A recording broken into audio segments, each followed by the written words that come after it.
Vamos orar. Pai, te rendemos graças por sua palavra. Sabemos que ela é viva e eficaz, ela não volta vazia, mas antes cumpre o propósito para o qual foi designado. Obrigado hoje à noite por olhos para ver, ouvidos para ouvir, boca para confessar, coração e mente prontos para provar, experimentar a sua boa, perfeita e agradável vontade. Eu sei porque sei que depois de ouvirmos a sua palavra nessa noite, Senhor, a nossa vida nunca mais será a mesma. Nunca, nunca, nunca. Quem crê, diga glória a Deus. Então vamos aqui voltar para esse texto, quero ler mais uma vez com vocês, né? A Bíblia diz que o que guarda o mandamento, diga aí comigo, que guarda o mandamento, guarda a sua alma. Então às vezes encontramos na Bíblia textos como esse e ficamos pensando que Deus está nos propondo que a gente coloque os mandamentos de Deus ou as instruções que Deus nos dá naquela pastinha que a gente coloca os papéis importantes para nós, né? Talvez você tenha uma pasta na sua casa que você guarda todo tipo de papel importante. E por mais que você considere a Bíblia é algo importante, a proposta de Deus não é que você coloque a Bíblia numa pastinha e guarde ela. A proposta de Deus não é que você também escreva algumas instruções importantes e guarde ela numa pasta, né? Quem sabe você pensa, essas profecias que Deus me deu, eu vou colocar nessa gaveta aqui para ninguém ter acesso. Depois, semana que vem, nem você se lembra de você colocou aquelas profecias, né? Inclusive o nosso querido irmão Davi, né? Ele foi aquele rei grandioso, homem de aliança, da antiga aliança, um homem de Deus. Ele diz que ele guardou a palavra no coração. Então não é sobre guardar numa pasta, numa gaveta. O texto aqui nos ensina sobre manter as instruções de Deus em um lugar, né? Que nós possamos obedecê-la. Então, de fato, no original, quando a palavra guardar, ela vem para cá, você acabou de ler comigo Provérbios capítulo 19, versículo 16, a Bíblia diz que o que guarda o mandamento, o que a Bíblia está dizendo aqui, o que obedece o mandamento, diga comigo, obedece o mandamento. É mais do que ter uma pasta ou uma gaveta para você guardar as instruções de Deus. Ou quem sabe você guarda o domingo e você diz assim, domingo eu vou na igreja, né? Ou você vem, a sua vida espiritual está sobre vir à igreja em um dia ou outro e você acha que isso é como guardar uma instrução, né? Mas de fato não é, você deve vir à igreja porque nós precisamos da igreja, é aqui que nós somos alimentados, é aqui que os dons trabalham para que a gente seja acrescentado. Mas deixa eu dizer, guardar o domingo não é sobre obedecer a palavra, amém? Nós precisamos vir à igreja, Deus não precisa que a gente venha, nós precisamos estar aqui. O que Deus está propondo para nós então? A Bíblia está nos dizendo aqui no Provérbio 19, capítulo 19, que nós devemos obedecer os mandamentos, né? E aí nós temos outro paradigma aqui, outra coisa que a gente precisa refletir, porque quando falamos sobre mandamento, tem aquelas pessoas que começam até a repreender achando que mandamento é demônio, né? Porque existe essa geração que separou o Antigo Testamento do Novo Testamento, que tem a versão da Antiga Aliança, né? E sim, nós temos uma iluminação mais clara acerca de Jesus Cristo na Nova Aliança. É verdade também que a Bíblia fala em Hebreus que a aliança que nós estamos agora é uma aliança superior, com superiores promessas. Diga aí comigo, superior. Diga, com superiores promessas. Mas sabe de uma coisa, Deus nunca nos encorajou a abrir mão da antiga aliança. É como se alguém abrisse mão de fundamentos, né? Você pode ter uma casa muito bonita, você pode ter gastado bastante dinheiro com a decoração da sua casa, né? Em dar aquele acabamento maravilhoso para a sua casa. Mas você sabe que se sua casa não tivesse fundação, ela não ia ter lugar para o acabamento. Ainda que você fosse um milionário, ou ainda que você seja um milionário, você pudesse gastar todo o dinheiro necessário para dar acabamento de primeira. E quando eu abrisse a minha revista Cláudia, eu acho que chama, né? Aquela revista de decoração, a sua casa tivesse na capa. Ô, glória a Deus, aleluia. Eu quero essa casa aí, Senhor. Acho que alguém precisa ouvir isso aqui hoje à noite. Eu não sei se vocês pegaram não, mas estou falando sobre casas que vão estar em revistas. Eu acho que na Praia Grande não tem espaço para essas casas. Bom, agora veja, ainda que você abrisse uma revista e você tivesse espaço para a sua casa lá, você sabe que sem fundamento, a sua casa não poderia ser construída de modo que não chegaria até o acabamento. Então a antiga aliança é como uma fundação, né? Nós vamos sim conhecer Jesus Cristo de maneira mais clara na nova aliança. Nós temos uma iluminação para nós e temos um modo de andar como igreja revelado para nós, principalmente nas cartas do apóstolo Paulo. Se você é um novo cristão, você precisa começar a ler a Bíblia. Um bom começo é de Atos para frente, né? Quem sabe você pega até ali a carta de João e vai começando o evangelho de João e vai começando dali para frente, vai te dar uma certa iluminação, né? Vai te dar uma base boa. Mas nunca despreze a antiga aliança. Nós temos essa geração hoje em dia, né? Que quando se fala a palavra mandamentos, eles correm como se fossem demônios. Mas quando a Bíblia está falando sobre mandamento, não está falando só sobre um conjunto de regras, né? Ou nós conhecemos os 10 mandamentos, nós sabemos que eles são muito mais que 10 mandamentos. Hora ou outra estamos aqui ensinando que toda a lei da antiga aliança não se resumia só a 10 instruções. Haviam mais de 600 instruções, eram mais de 600 leis. Quantas leis, irmãos? Isso, eram mais de 600 leis. Então, quando a Bíblia fala sobre guardar os mandamentos, não está falando só sobre a gente anotar os 600 e poucos mandamentos que tinham, né? E ficar ali observando para ver se a gente está cumprindo tudo, porque Cristo, graças a Deus, veio e nos libertou dessa questão de ficar tentando cobrir uma por uma, porque a Bíblia fala que Ele veio e nos disse: um novo mandamento vos dou. Então, Ele disse que um mandamento novo era andar em amor, e você sabe que quem anda em amor não rouba, quem anda em amor não fala mentira, quem anda em amor não dá falso testemunho, quem anda em amor. Então, andar em amor é como se você estivesse andando em todos os mandamentos da antiga aliança. Isso é poderoso demais, porque Romanos, no capítulo 5, a Bíblia diz que nós recebemos o amor de Deus. Já que eu recebi o amor, agora eu posso andar no amor. Se você tivesse recebido um carro, e eu estivesse falando aqui para você: olha, você acabou de receber um carro, você sabe que você poderia sair daqui andando nesse carro? E quando eu falo para você que você recebeu o amor de Deus, porque a Bíblia diz isso, então eu posso te garantir que você pode sair daqui andando no amor que você recebeu. Quem está aqui, diga aleluia. Veja como é importante a gente ter esse tipo de iluminação, é muito necessário para nós. O Antigo Testamento não é algo que você vai jogar na gaveta e você vai esquecer.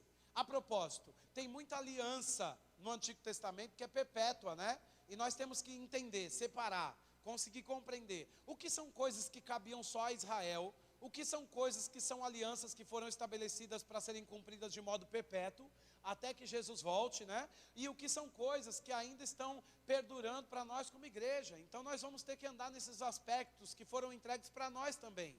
Por exemplo, a questão do dízimo, que algumas pessoas expulsam o dízimo como se fosse um demônio, mas dízimo não é demônio. Quem está aqui, diga aleluia. As pessoas ficam brigando para saber se, agora na graça precisa dar o dízimo. Mas veja que dízimo foi uma aliança de honra estabelecida entre Abraão e Deus. O Melquisedeque estava lá, né? Aquele sacerdote em Gênesis capítulo 14, não havia lei. Então, quando a Bíblia nos apresenta em Provérbios capítulo 19, versículo 16, olha, quem guarda o mandamento, guarda a sua alma, não está falando sobre você anotar os conjuntinhos de regras e ter na sua gaveta para saber quando está pecando ou não. A Bíblia está falando sobre uma perspectiva de você obedecer às instruções de Deus, obedecer a palavra de Deus. Agora veja que coisa maravilhosa, porque Jesus morreu e ressuscitou, e você sabe que Jesus é a palavra. Agora a palavra está onde? Pelo Espírito Santo, toda a palavra de Deus está dentro de você. Então nem adianta colocar a Bíblia aberta achando que vai ser protegido. Você tem que ter consciência que a palavra está em você, agora você precisa andar nela. Se eu dissesse a você hoje à noite, quero voltar nisso, que você agora recebeu um carro, que ele está ali na porta, você sabe que você poderia ir para a sua casa com esse carro? Se eu digo para você que você recebeu a palavra, que ela está dentro de você agora, você sabe que daqui para diante você pode andar nela? E existem pessoas que digam: mas a palavra de Deus é muito pesada. Mas a Bíblia não diz isso. A Bíblia diz que a palavra de Deus não é pesada para nós andarmos, uma vez que Jesus Cristo colocou essa palavra dentro de nós. A graça é o equipamento que nós precisamos para andar na palavra. Então, a Bíblia está dizendo em Provérbios que o que guarda, ou que obedece a palavra, né, guarda a sua vida. Deixa eu mostrar esse texto para você, na versão King James. É o mesmo texto, Provérbios 19, 16, mas agora na versão King James. Vai aparecer aqui, se você não tiver, tem aqui no telão, olha, a versão King James. A Bíblia diz: quem obedece às leis do Senhor vive mais e... É a Bíblia que está dizendo isso ou sou eu que estou dizendo? A Bíblia está dizendo que quem obedece às instruções de Deus, os mandamentos, as leis do Senhor, a aliança de Deus, vive mais e... O que eu quero falar hoje com você, o tema dessa mensagem é o lucro da obediência. Diga comigo, o lucro da obediência.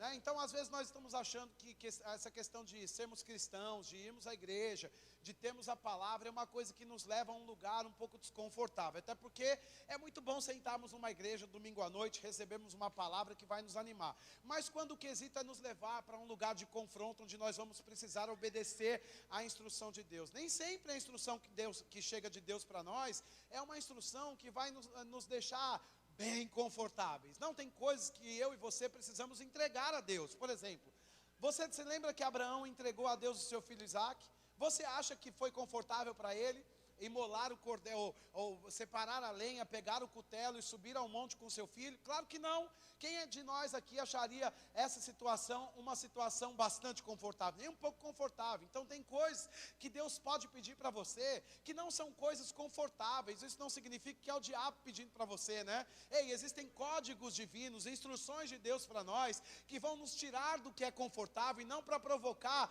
pecas na nossa vida, nem fazer com que a gente deixe de ganhar. Ao contrário disso, tem coisas que Deus está nos pedindo para quê? Para que entremos no modo lucrativo de Deus. E qual é o principal caminho para que você consiga fazer da vida espiritual uma fonte de lucro para você? Obediência. A Bíblia está dizendo que quem obedece às instruções de Deus ou às leis do Senhor vive mais e melhor. Diga comigo, mais e melhor.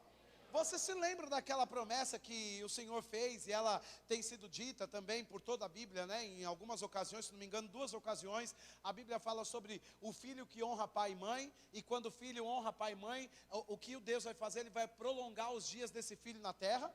Por exemplo, eu morava no interior e eu me lembro de minha mãe falar muito assim com as vizinhas, quando eu era adolescente ainda, né? Era muito corriqueiro no interior, por exemplo, os jovens, né, irem para um rodeio, ir para uma festa, escondido dos pais. Às vezes eles pegavam um carro até sem os pais saberem, né? E eles iam naquela estrada de uma cidade para outra, e de repente, a gente saía da escola para ir em velórios de 4, 5, 6 jovens que morriam de uma vez só, porque estavam em um lugar que os pais não sabiam, que não foram autorizados para estarem, e depois as pessoas começam a dizer, Deus pegou para si uma florzinha do jardim. Deixa eu dizer uma coisa para você, pessoas são pessoas, flores são flores, Deus não precisa matar ninguém para enfeitar o céu. Agora, rebeldia mata. Quem está aqui? E às vezes não entendemos porque que existem tantos jovens que morrem tão cedo. Eu me lembro de um dia, aquilo foi muito impactante para mim. Eu estava ainda em sala de aula, ouvindo sobre submissão e autoridade, que inclusive é uma matéria que nós ensinamos aqui na nossa escola bíblica Unilife, né? E as inscrições vão estar abertas em breve, você vai poder estudar com a gente ano que vem. Mas eu me lembro de sentado naquela aula, tendo aquela matéria submissão, uma pessoa uma vez me contou para os alunos, né? E depois a pessoa me contou pessoalmente sobre isso, que havia um jovem na igreja, que era uma bênção na igreja, mas num dia de acampamento de carnaval, né? Acampamento da igreja, no período de carnaval, aquele jovem, ele era um líder de jovens na igreja, e ele decidiu passar o encargo daquele ofício de acampamento daqueles dias para um segundo líder que ele tinha lá, que dava base para ele, porque ele cismou que ele tinha que ir para uma festa com os amigos da faculdade, que eram uns 4, 5 dias de carnaval. E segundo os pais dele, não eram pessoas assim que estavam promovendo coisas terríveis, né? Mas eram pessoas que estavam inclinadas para coisas que não eram práticas cristãs. Por que é que um jovem que está servindo o Senhor, que está na igreja, plantado na igreja, que tem um acampamento de feriado para ele participar, que vai ter um mover do Espírito Santo, ainda sendo líder, por que é que ele deixaria um movimento do Espírito para abraçar uma estrutura natural de passar alguns dias com pessoas que não creem como ele, que não agem como ele, que não pensam como ele, e que não vão produzir um ambiente que ele poderia estar produzindo com as pessoas da fé, né? Alguma coisa no coração dele se inclinou para algo errado, e ele foi, e sabe o que aconteceu? Disse naquela chácara que eles estavam, tinha muito conforto, então as pessoas eram prósperas, os jovens da faculdade estavam ali, eram prósperos, e o pai e a mãe ficavam dizendo para aquele menino, olha, não vá, nós não queremos que você vá, mas como já tinha mais que 18 anos, então deixaram ele ir. E eu quero dizer uma coisa aqui para os pais, que eu nem pensava falar sobre isso nessa noite, a palavra está indo para um lugar que eu nem pensava que ela fosse, mas o Espírito Santo está nos liderando aqui nesse lugar nessa noite. Você acredita, você concorda? Você permite que eu flua?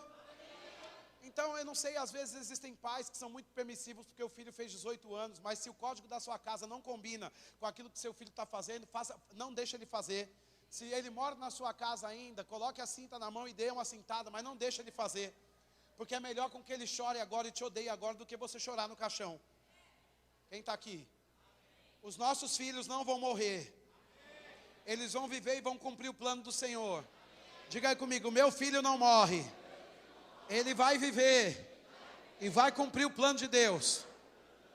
Agora veja, aqueles pais, eles foram até a porta daquele carro dizendo, não vá filho, não vá, não vá. Mas mesmo assim deixaram o filho ir, e o filho foi, disse que foi primeiro dia ok, segundo dia ok também. Lá na igreja, no acampamento da igreja, acontecendo um mover sobrenatural, aquele líder de jovem, envolvido com um povo natural, que não tinha nada a ver com a hora do Brasil, né? E ali perdendo o tempo dele. O que acontece é que no último dia desse feriado de carnaval, lá no acampamento da cidade, no passeio das pessoas naturais, aquele jovem que era um líder de jovens subiu num jet ski numa lagoa, e o que acontece é que o jet ski bateu em uma outra coisa e o jovem instantaneamente morreu. E depois, para explicarem para o pai e para a mãe que o jovem morreu. E como é que a gente faz nessa hora? Porque uma pessoa morre e os outros ficam, meu Deus, como esse líder de jovens, como esse fulano, como esse ciclano morreu, e a igreja. Olha, tem muitas coisas que acontecem nos bastidores que ninguém nem imagina, não só da vida das pessoas que fluem nos dons, né, que estão liderando, mas também de toda a igreja. Todos nós temos vida, temos escolha, temos coisas que nos posicionamos ou não no dia a dia, mas simplesmente quando as pessoas morrem, nós ficamos procurando justificativas, mas não sabemos o que estava acontecendo nos bastidores, né? E eu não quero com isso que você pense que sempre que alguém morreu, a pessoa estava ali, de fato, envolvida em algum assunto. E veja, não me contaram, e de fato a pessoa que me disse sobre isso, não me disse que aquele jovem estava propositalmente pecando, mas existem ambientes que simplesmente não precisávamos estar. Quem está aqui?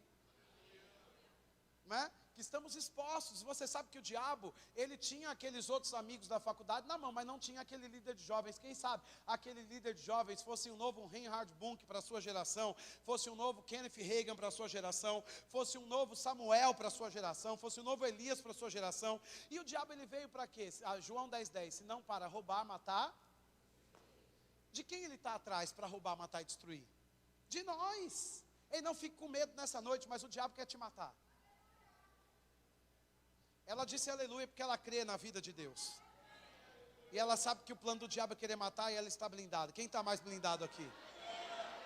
Não fique com medo, mas o diabo quer te matar. E ele quer te matar porque você é um grande potencial nessa terra. Tem uma grande promessa. E qual é a promessa que Deus tem para você? Que se você obedecer a palavra de Deus, se você obedecer às instruções de Deus, você vai viver mais e vai viver.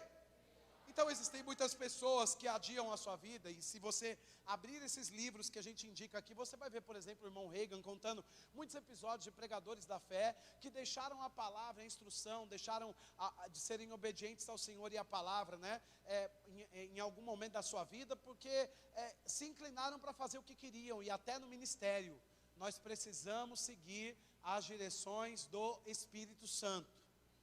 Para tudo que vamos fazer, para um culto que vamos fazer, para o lugar que vamos escolher nos sentar, para a igreja que vamos congregar, para tudo que vamos fazer, precisamos ouvir a instrução do Espírito Santo. Se ao menos eu não tenho a voz clara de Deus me guiando, eu tenho uma paz por dentro aqui, para me nortear para o caminho que eu vou andar. Você está comigo? Diga aleluia. Porque muitas pessoas estão sendo roubadas e perdendo fôlego de vida e perdendo tempo na vida, sabe por quê? Porque estão em rebeldia. E quando nós falamos sobre rebeldia, nós ficamos pensando, eu não sou rebelde. Assim como Saul não achava que era rebelde na sua geração. Ele acaba de vencer uma grande guerra contra um povo, né, os amalequitas, e o que o profeta Samuel fala para ele? O profeta Samuel aparece para ele, e veja que essa guerra, em 1 Samuel, capítulo 14, capítulo 15, você pode ver isso depois com detalhes, né? Mas essa não era uma guerra que Israel estava enfrentando, porque os inimigos estavam vindo contra eles. Quanto aos filisteus, muitas vezes os filisteus vieram provocar a guerra, e aí Israel reagia à guerra. Mas essa foi uma guerra diferente, que o profeta recebeu uma instrução de Deus para ir até Saul, quando havia paz em Israel, e dizer, olha, o Senhor está mandando Israel se levantar e acabar, exterminar aquele povo dos amalequitas, e não traga nada para cá, não traga os despojos, não traga nenhum boi, não traga nenhuma ovelha, não deixe ninguém vivo naquele lugar. Sabe o que Saul fez? Ele ouviu as pessoas falando sobre a qualidade dos bois, a qualidade dos animais, o quanto dinheiro tinha ali. Para que queimar tudo? Nós podemos levar alguma coisa. e oferecer essas coisas como sacrifício. E sabe o que aquele Saul fez? Ele obedeceu, ou ele ouviu essas muitas vozes, e ele voltou debaixo de rebeldia. Mas o profeta chegou lá e disse: que rugido é esse de animais que eu estou ouvindo? Que cheiro é esse de bois que eu estou sentindo, né? Então não há nada que você vai esconder no ambiente do profético.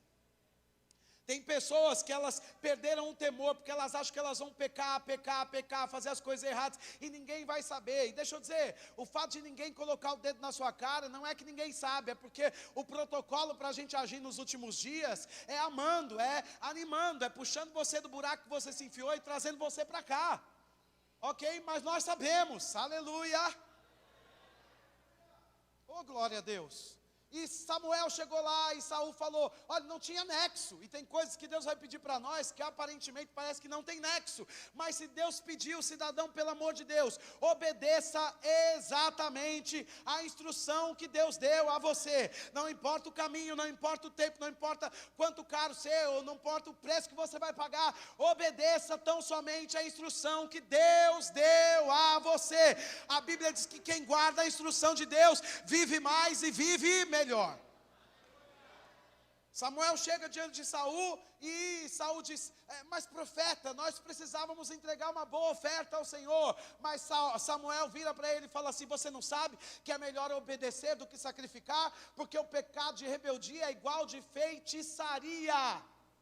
Nesses últimos dias, tem muita coisa igual feitiçaria no meio do corpo de Cristo, porque sempre que você se senta para ouvir a palavra, mas dentro de você está se batendo, dizendo: não, eu não quero assim, eu não gosto assim, não, Senhor, nem peça para mim agora, não é o tempo. É como se alguém estivesse fazendo uma feitiçaria. O que a feitiçaria faz? Ela tenta adiar os planos de Deus para você. O que a rebeldia vai fazer? Ela vai ser um impeditivo de você acessar o futuro que Deus tem para você. Ei, se você por acaso chegou aqui nessa noite sob algum aspecto de rebeldia, eu quero dizer que obediência é mais lucrativa. Obedecer é lucro. Se você obedece o Senhor, tudo passa a funcionar na sua vida.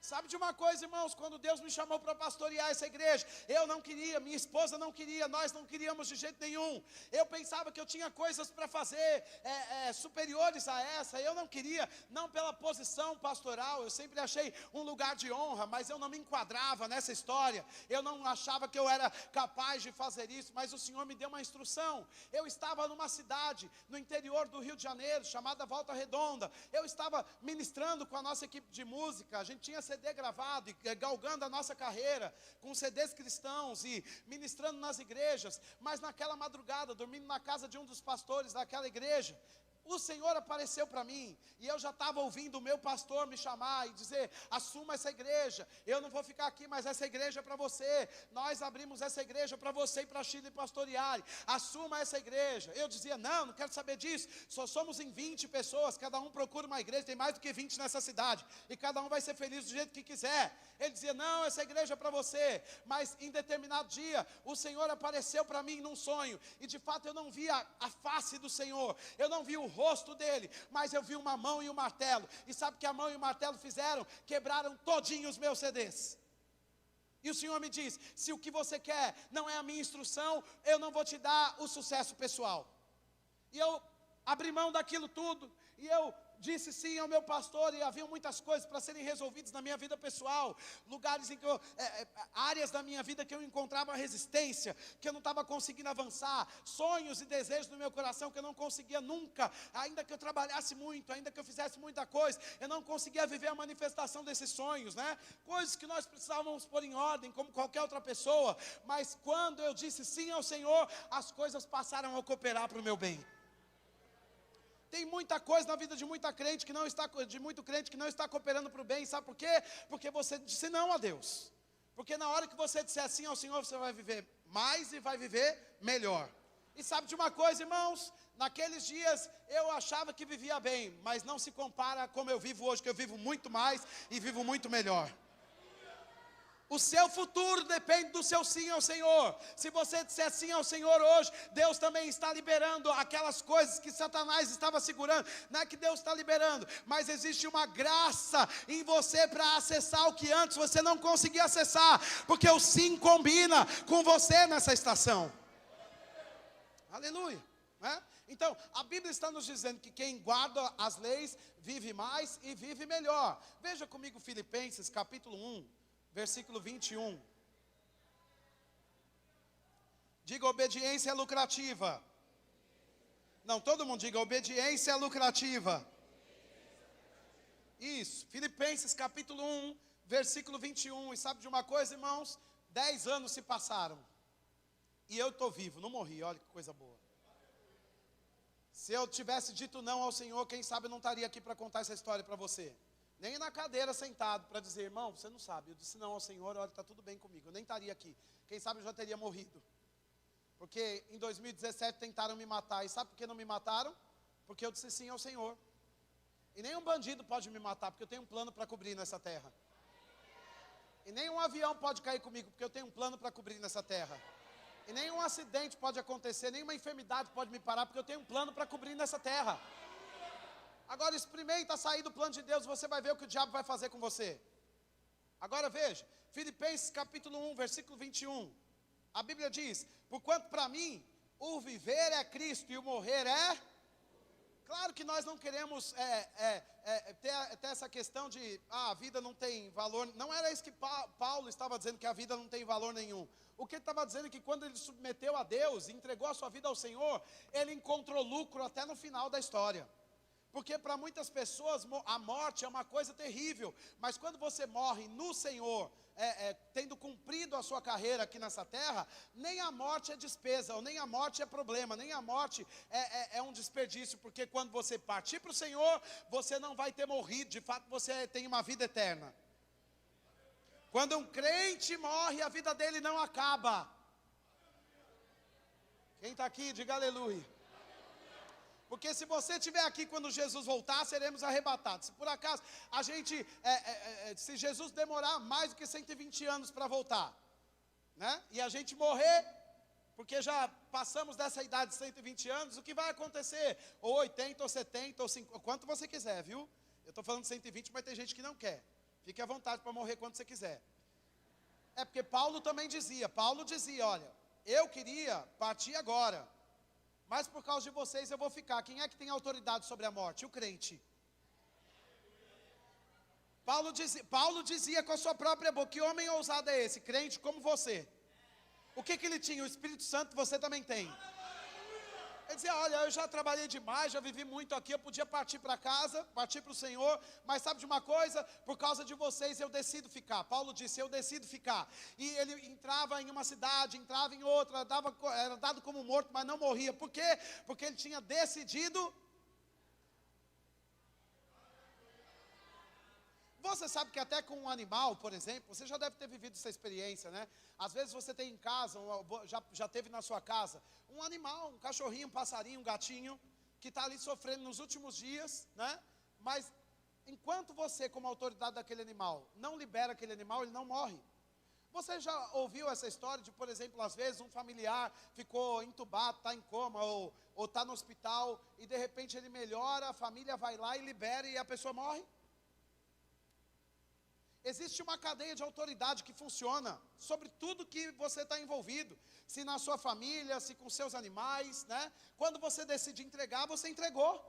Ainda que seja por passividade, por não saber a autoridade que você tem. Quando você senta na cadeira da incredulidade e fala assim, Deus me deu e Ele mesmo tomou, você entregou. Você entregou, aquela pessoa não tem a sua palavra para ficar. Você está aqui, diga aleluia. Não é? É claro que também existem pessoas que estão com a consciência funcionando quando estão doentes, e elas decidem ir. E eu me lembro que nós estávamos aqui num culto, irmãos, e se você é novo na igreja, vou dizer o que nós já passamos por aqui, né? Eu me lembro de um culto em que nós estávamos aqui, tínhamos acabado de mudar para esse prédio, né? E aí o que acontece é que um valoroso irmão nosso, do nosso meio, a sua esposa congrega aqui com a gente até hoje, no meio de uma adoração, a gente estava orando em línguas, o fogo estava descendo aqui nesse lugar, ele simplesmente cai por ali assim, e aí ele parte. Ele vai embora, e ao contrário do que muitas pessoas pensam, que nós éramos muito poucos aqui ainda nesse prédio, né? Éramos uma igreja com pouquinhos membros, e eu estava aqui orando e chamando os pastores para impor as mãos para a gente orar em línguas, em pessoas que queriam batismo no Espírito Santo, e o que acontece é que eles vieram dizendo assim, o irmão partiu para o Senhor, e a igreja estava toda em cima do irmão, dando ordem para ele voltar. Ó, ninguém ficou com medo aqui não. Os valentes congregam aqui nessa igreja. O povo da fé chegou aqui, os ousados também. O fato é que havia uma mulher de Deus com a gente, né? E ela veio e nos trouxe uma nota profética. Ela disse assim: olha, não chame de volta quem quis ir. Quem está aqui? Existem pessoas que elas têm o vislumbre da glória de Deus e elas simplesmente, elas não querem voltar. E você pode pensar, mas e a família como fica? Mas e os negócios como ficam? Ei, aquele que cuida daquela pessoa que foi, também cuida da família que fica. Precisamos confiar em Deus. E sabe de uma coisa, a sua esposa está viva. Os seus filhos também estão vivos. E eles não se desviaram. A esposa não se desviou. Quem está aqui, diga aleluia. E eu sei porque sei que cada fase da vida há um cuidar de Deus. Porque o nosso Deus, está escrito na sua palavra, que Ele cuida dos órfãos e das viúvas. Não é? Existe um consolo, uma graça. Agora, existem pessoas que querem ir. E quando as pessoas elas estão em consciência, elas querem partir, não adianta a gente ficar puxando. Se você adquirir na nossa livraria um livro do irmão Reagan chamado a Arte da Oração, você vai ouvi-lo contar uma história sobre um obreiro da igreja dele que subiu numa torre, porque trabalhava numa torre de petróleo, né? Eu vou dizer assim para você entender. E caiu lá de cima e aquele irmão era uma bênção na igreja. E aí a Bíblia, o livro, ele conta no livro, né, que ele chegou naquele campo, aquele homem estava morto. Mas o irmão Reagan, ele entrou em concordância com a palavra, como diz em Isaías no capítulo 49, o próprio Deus diz: apresenta para mim as suas causas, né? Entre em juízo comigo. E o irmão Reagan começou a orar por aquele homem, né? E aí ele começou a dizer: Senhor, obrigado porque esse homem que você plantou na minha igreja é um grande homem, ele me ajuda muito na obra do ministério, não é hora dele ir embora, nós precisamos dele ainda. E de repente aquele homem, ele ressuscitou. Ele até toma um susto, ele disse: lá estava tão bonito. Mas o irmão Reagan disse: mas nós precisamos de você aqui, rapaz. Não é? Então, houve uma concordância entre Deus, entre a pessoa, entre a oração. E de fato nós, talvez não tenhamos essa nota: Deus, a pessoa está indo. E o que nós fazemos então? Nós chamamos de volta. Quem está aqui, diga aleluia. Não é? A não ser que daí então aquela mulher se levantou e disse para nós: não chame de volta quem quer ir. E sabe de uma coisa, irmãos, foi algo tão glorioso, tão sobrenatural que vivemos, porque nós estávamos em conferência aqui na igreja, éramos em torno de 50, 60 pessoas como membros aqui da nossa igreja, né? E o que acontece é que nós estávamos no domingo pela manhã, e a nossa conferência era no período de carnaval, e ela se encerraria na segunda-feira à noite. E quando o camburão, não, como chama, a ambulância chegou aqui na porta, o que nós temos como protocolo? Quando alguém parte, né? Quando alguém faleceu e está num ambiente, a ordem é interditar o ambiente, porque tem que se comprovar qual foi a causa da morte, não é assim, gente? O que acontece é que aqueles enfermeiros entraram aqui, e aquele irmão já tinha partido para o Senhor, já não tinha nenhum sinal vital, mas Deus foi tão cuidadoso com a igreja, com a família, com todos que estavam aqui, né? Naquela manhã, pela manhã, os filhos que vieram em todos os dias da conferência, os filhos não quiseram vir pela manhã. E aquele irmão estava tão feliz, porque ele tinha encontrado uma casa espiritual. Ele estava tendo um nível de comunhão com o Espírito Santo que ele não tinha tido até então. E naquele dia, veja, ele tinha sofrido, ele tinha passado. Posso falar algumas coisas para vocês aqui? Eu vou terminar já, mas deixa eu contar isso para vocês, que às vezes a gente precisa falar esse tipo de coisa, né? E se a Lígia está por aqui hoje? Acho que a Lígia não está aqui hoje. Ela não fica incomodada da gente contar esse testemunho aqui, mas eu me lembro que eles chegaram aqui porque foram expulsos de uma igreja por uma briga familiar. Veja, então, uma situação mal resolvida, mal administrada de todas as partes, né? E eles chegaram muito frustrados, muito abatidos, pensando: nós não somos dignos da glória de Deus, não somos merecedores da glória de Deus, não podemos fazer nada. Mas eles foram amados e eles receberam a graça do Senhor e se levantaram. Naquele dia que aquele irmão partiu, ele estava muito feliz. Sabe por quê? Porque a camiseta de voluntário dele tinha chegado.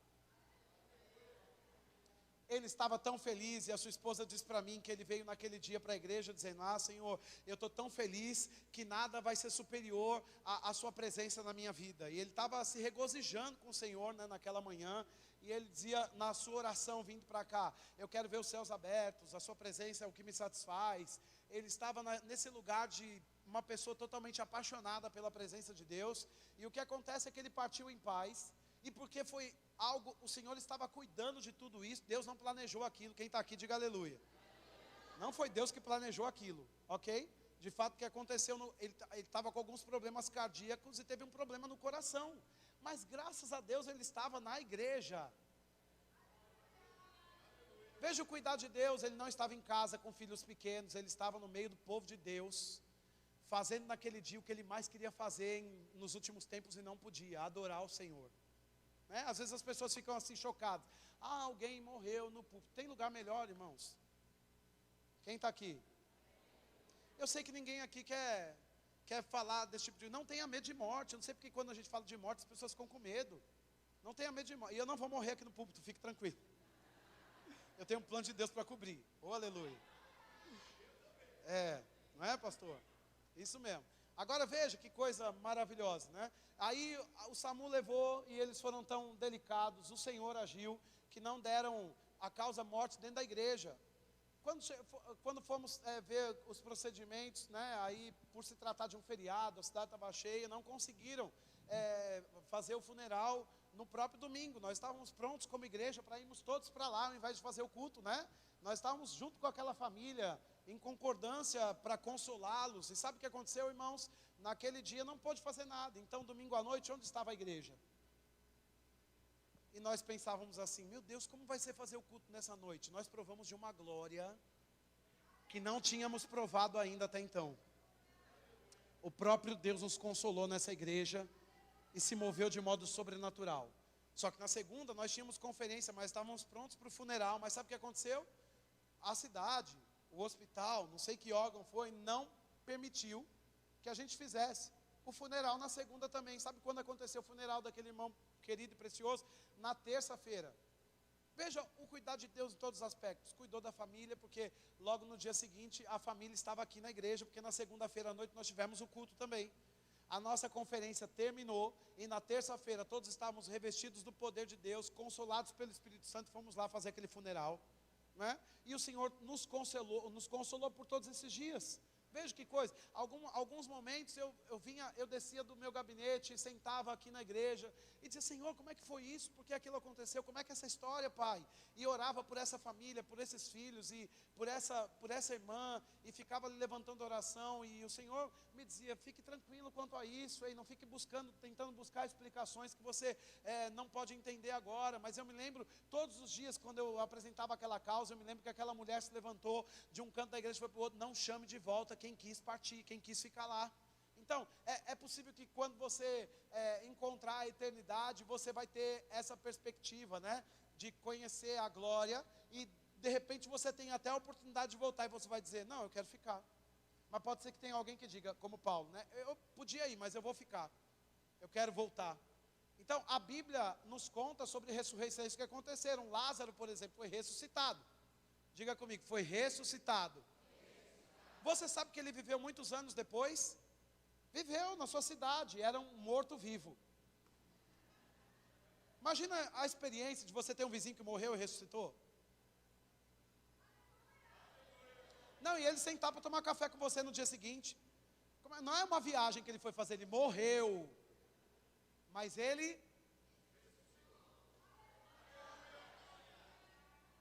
Nós não precisamos provar da morte.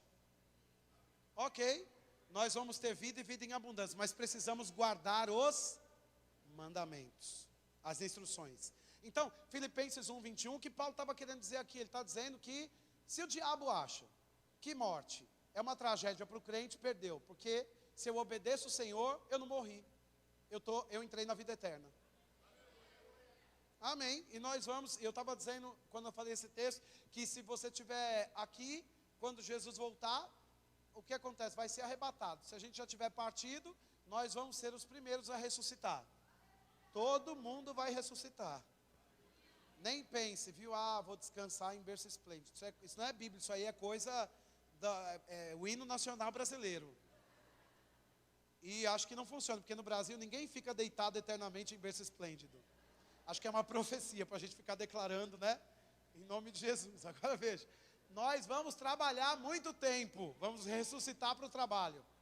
Aí tem os marajá que pensam, quero logo morrer, para não fazer mais nada, ficar lá só, oh aleluia, oh aleluia, oh aleluia. Irmão, antes disso vai trabalhar 1000 anos. Você pensa que 100 é muito, você vai trabalhar 1000. Vai dizer, Senhor, quando vai acabar esse trabalho? O Senhor vai dizer, mais 1000 e pouco ainda para frente. Quem está aqui, aleluia. A Bíblia diz que quem obedece, o Senhor vive mais e... Qual é o aspecto de viver melhor? Veja que quando você ou ressuscitar ou for arrebatado, vai ter também um modo de você acessar a presença de Deus. Tem um tribunal de Jesus Cristo, de Cristo, que é para a igreja, que você vai ser coroado. Existem bonificações, recompensas para quem obedece às instruções do Senhor. Outro dia a gente fala sobre isso, mas abre comigo Filipenses capítulo 3, versículo 8. Alguém está sendo acrescentado em alguma coisa? Acho que o diabo não queria que eu falasse sobre obediência, mas a gente está falando, aleluia. Filipenses capítulo 3, versículo 8. A Bíblia diz, sim, deveras considero tudo como perda, por causa da sublimidade do conhecimento de Cristo Jesus, meu Senhor, por amor do qual perdi todas as coisas, e as considero como esterco, para ganhar a Cristo. Você sabe que Cristo é a unção. A palavra no original do grego significa ungido. Então Paulo estava dizendo assim, comparado com a unção que eu recebi, tudo que eu conquistei é pequeno. Veja, ele teve que obedecer ao Senhor. Imagina um homem, cidadão, né, romano, com muitas garantias, como qualquer outro cidadão, criado aos pés de um grande homem da letra, Gamaliel. Então ele foi para uma faculdade maravilhosa. Vamos fazer uma paráfrase sobre isso. Talvez não seja a melhor faculdade de hoje, mas nós já ouvimos falar muito sobre faculdades como Harvard, né, nos Estados Unidos. Imagina que você tivesse a oportunidade de se formar na melhor faculdade do mundo e... para servir o Senhor, você ia ter que se despir desse conhecimento natural, porque aquilo poderia ter perspectivas, poderiam ter fragmentos que iam impedir a sua perspectiva sobrenatural de se manifestar. Então, Paulo, para conseguir abraçar o Evangelho, teve que abrir mão de convicções pessoais, do jeito que ele foi criado, da doutrina da sua comunidade, de coisas que ele estava ali ouvindo todo dia, e que estavam formando a personalidade e o caráter dele. Não é só sobre, cheguei na igreja. Não foi assim comigo, não é assim com você. Você chega e você fica, disso eu não gosto, disso eu gosto. Não é só sobre a palavra que você está ouvindo, mas é sobre como você foi ensinado, né? Por exemplo, muitos de nós, depois que nos convertemos, ficamos assim, pensando sobre o dízimo. Por quê? Porque nós estávamos acostumados a ir numa igreja que qualquer moedinha servia. Se desse, porque aprendemos que para Deus você dá esmola, e por isso o povo sofre tanto, e por isso o povo do Brasil é tão pobre, né? Porque a semente de esmola volta como esmola, volta como pobreza. Então nós ficávamos assim, esse negócio de dízimo eu não gosto não, vou na igreja, gostei do louvor, me sinto bem. A questão não é só sobre o diabo impedindo você ou cegando o seu entendimento, mas é também sobre a cultura, né, que você foi criado, ensinado, todo mundo falando para você que é melhor receber do que dar, ao invés de dar do que receber, uma contramão da estrutura que Deus tem para nós. E aí nós ficamos presos nessa questão emocional, cultural, familiar, que vamos sendo criados, né? E Paulo tinha muitos costumes. Ele inclusive pediu cartas para o seu sacerdote para perseguir os cristãos, a fim de trazer para a prisão mulheres, crianças e homens. Que tipo de homem vai prender uma criança? Quem está aqui? Que tipo de homem quer matar uma criança? Você votaria numa pessoa que quer matar uma criança? Você certamente não elegeria Paulo quando era Saulo, porque ele estava perseguindo crianças também, não só homens e mulheres, mas também crianças. Mas deixa eu dizer, quando ele tem uma experiência com a glória de Deus, sabe o que acontece? Ele abre mão das suas convicções pessoais, naturais, familiares, culturais, de coisas que não cabiam mais para ele, porque ele sabia que aquilo seria um impeditivo para a fé dele. E ele abre mão de tudo para quê? Para abraçar o evangelho de poder de Jesus Cristo. Nunca mais ele é a mesma pessoa. Então ele diz, comparado a tudo que eu conquistei, diante de tudo que eu conquistei até aqui, a unção é muito mais lucrativa. O que ele estava dizendo? Que a unção é um lucro da obediência. Quem quer mais unção? Porque o fato de você ter o Espírito Santo dentro, não é um fator que vai impedir com que você se levante em maior unção. A unção, ela vai aumentando em você, à medida que você vai conhecendo a palavra, se relacionando com o Espírito Santo. E Paulo está dizendo, nenhuma dessas coisas naturais poderiam ser maiores do que o lucro de andar debaixo da unção. Porque na unção você resolve todo tipo de coisa na sua vida. Há quem pague contas por causa da unção. Sim, a mulher de 2 Reis, né? O profeta chegou lá e ele disse para a mulher, olha, traga aqui vasos, né? Esses vasos para que você tenha mudanças na sua casa. E ela levou os vasos e diz que foi derramado azeite. Depois o profeta diz a ela, olha, volte agora, saia da sua casa com esses baldes, né? E vende esse azeite, paga a sua dívida. O azeite significava o quê? A unção de Deus na antiga aliança. A Bíblia está nos ensinando que a unção também paga dívidas.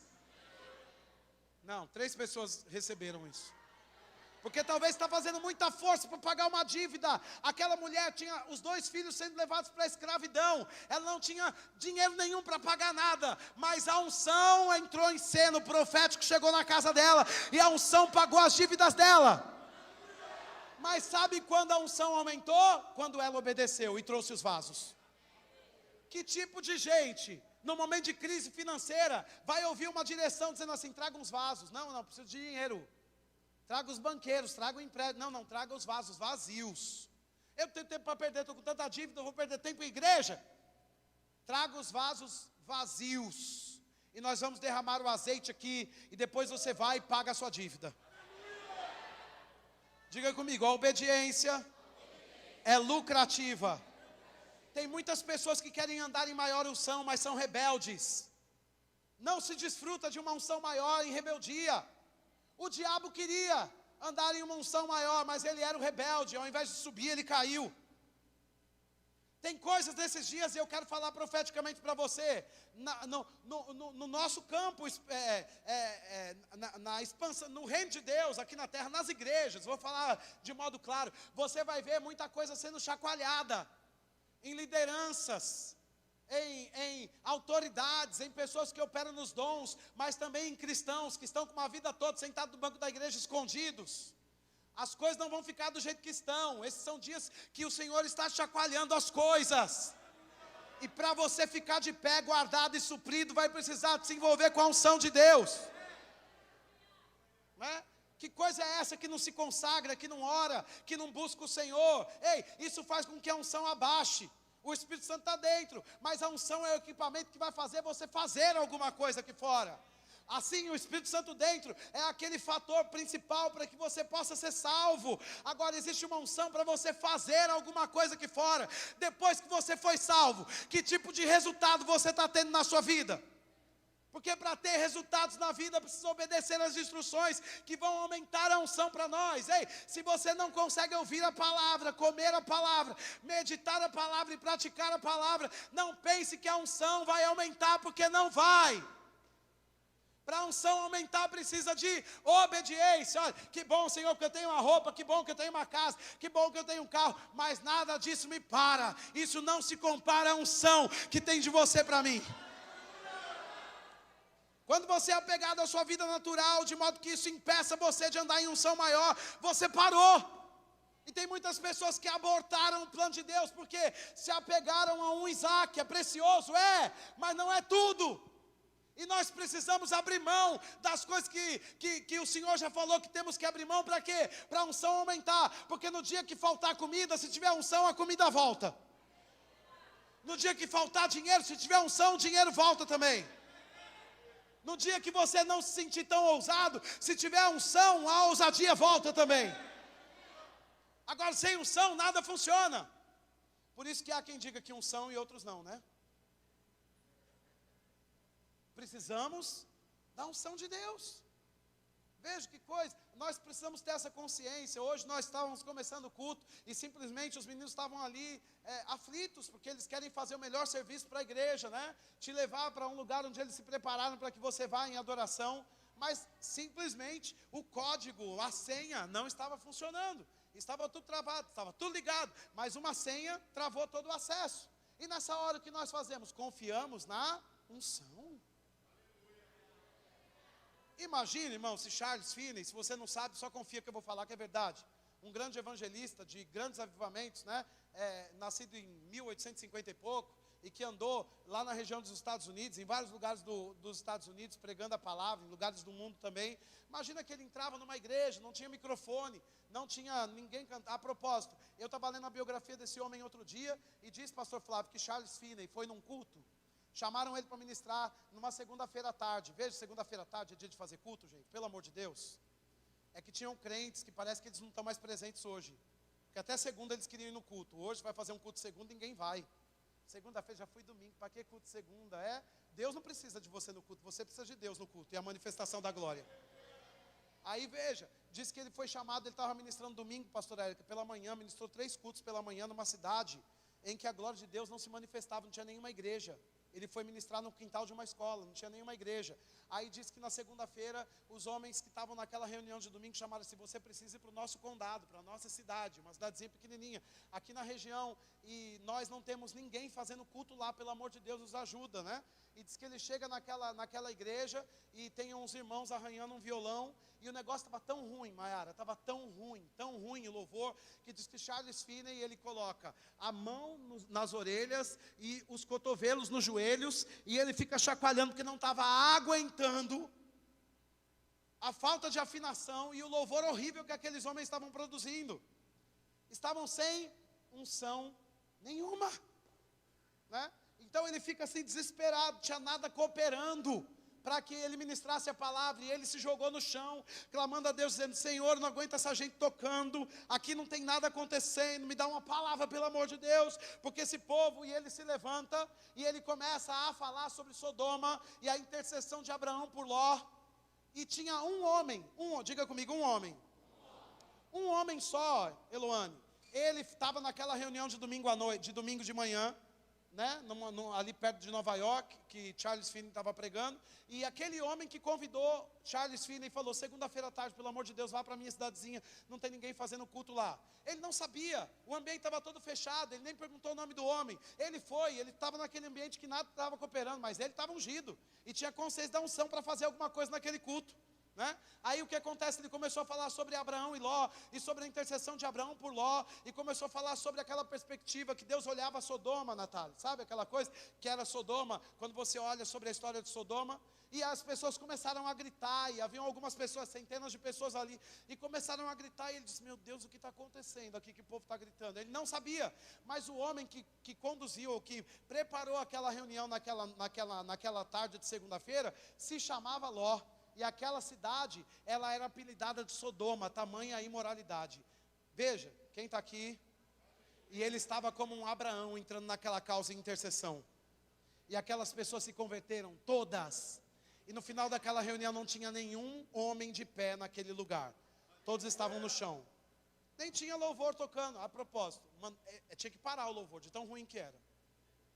Não é? As coisas estavam muito ruins ali, mas havia um homem de Deus, e deixa eu dizer, Deus não precisa de muitos. Se ele encontrar um avivamento acontece. Agora, sabe de uma coisa? Ele obedeceu a instrução de ir para aquela cidade. E ele obedeceu a instrução de se consagrar. Existem pessoas querendo andar em maior unção, mas não oram, não se consagram. Maior unção não é para quem não ora e não se consagra. Maior unção é para quem ora e para quem se consagra. Veja Atos capítulo 20, versículo 24, eu vou terminar agora. Atos capítulo 20, a equipe pode vir para cá. Atos capítulo 20, versículo 24. Alguém está recebendo alguma coisa aqui hoje à noite? Você diz: uau, Charles Finney, nossa, que grande avivalista, que grande obediência. Você diz: Kenneth Hagin, uau, que grande homem, que grande obediência. Ele estava com 16 ou 17 anos num leito de morte, com toda a família dizendo: olha, melhor você ir mesmo, mas ele leu a Bíblia, alguém deu uma Bíblia para ele leu Marcos 11, 23, ele diz: não, eu posso falar, e o que eu falar vai funcionar, e ele começa a declarar a palavra, e ele se levanta do leito de morte, ele vai para a praça passear, e nunca mais ele volta para a cama, para o leito, e ele conta nas suas biografias, que podia se contar no dedo as vezes que ele teve uma dor de cabeça, depois que ele foi curado pelo Senhor. E sabe de uma coisa? Ele conta no livro Planos, Propósitos e Práticas, que uma vez, depois de muitos anos curado, ele teve uma dor de cabeça, uma grande dor de cabeça. E sabe por que foi? Ele foi orar: Senhor, desde que você me curou, com 17 anos de idade, eu nunca mais tive nenhum tipo de enfermidade, nenhuma gripe, nenhuma tosse, nenhum espirro, nada. Por que eu estou com essa dor de cabeça? O Senhor disse: porque você estava naquela mesa com aqueles pregadores, e eles estavam difamando o outro ministro, e você estava lá ouvindo e não se posicionou. Sabe por que muitas doenças no corpo de Cristo? Conversinha. Às vezes não é nem você falando, mas é concordando. A Bíblia chama isso de roda dos escarnecedores. Aí fica: ai o diabo. E que diabo é esse que tem tanta ousadia para ficar entrando no seu corpo toda hora? Eu estou dizendo que toda enfermidade procede disso? Não, mas desonra também traz enfermidade. Não obedecer a Bíblia diz, em Provérbios 19, você leu comigo, quem obedece é que vive mais e melhor. E o texto continua dizendo que quem não obedece, sofre muito.